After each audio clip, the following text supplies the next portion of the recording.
तुमचे periods irregular आहेत का? वेट वाढतंय का? फेसवर पिंपल्स येत आहेत का? तर हे फक्त साधा हार्मोनल इश्यूज नाही, कदाचित पीसीओडी किंवा पीसीओएस असू शकतं. नमस्कार, मी डॉक्टर वैशाली.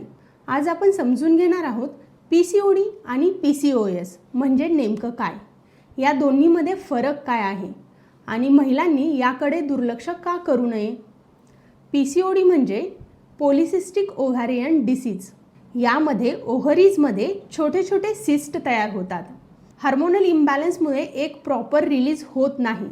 यामुळे पिरियड्स इरेग्युलर होतात, वेट गेन होतो आणि ॲक्नी वाढतात. तर पीसीओएस म्हणजे काय? पीसीओएस म्हणजे पॉलिसिस्टिक ओव्हॅरियन सिंड्रोम. हा एक मेटाबॉलिक डिसऑर्डर आहे. म्हणजे फक्त ओव्हरीज नाही तर पूर्ण शरीरावर परिणाम होतो. यामध्ये insulin resistance, weight gain, hair fall, unwanted hair growth अशा समस्या दिसतात. तर पीसीओडी आणि पीसीओएस यांच्यामध्ये मुख्य फरक काय? तर पीसीओडी ही कॉमन कंडिशन आहे आणि लाईफस्टाईल बदलून कंट्रोल होऊ शकते. पण पीसीओएस हा थोडा सिरियस आहे, कारण तो हार्मोनल प्लस मेटाबॉलिक डिसऑर्डर आहे आणि यासाठी प्रॉपर ट्रीटमेंट आणि लाईफस्टाईल मॅनेजमेंट खूप गरजेचं असतं. तर यांची लक्षणे कोणती? इरेग्युलर पिरियड, वेट गेन, ॲक्नी म्हणजेच pimples, hair fall, unwanted facial hair, mood swings. तर हे सर्व सिम्पटम्स तुम्ही इग्नोर करू नका.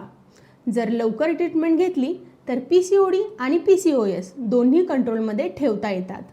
तर यासाठी आपण काय करायला पाहिजे?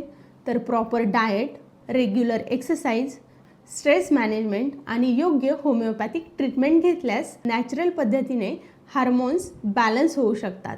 जर तुम्हाला असे सिम्पटम्स जाणवत असतील तर डिले करू नका. आणखी अशाच युजफुल टिप्ससाठी मला फॉलो करायला विसरू नका आणि संपूर्ण व्हिडिओ पाहण्यासाठी माझ्या यूट्यूब चॅनलला जरूर भेट द्या.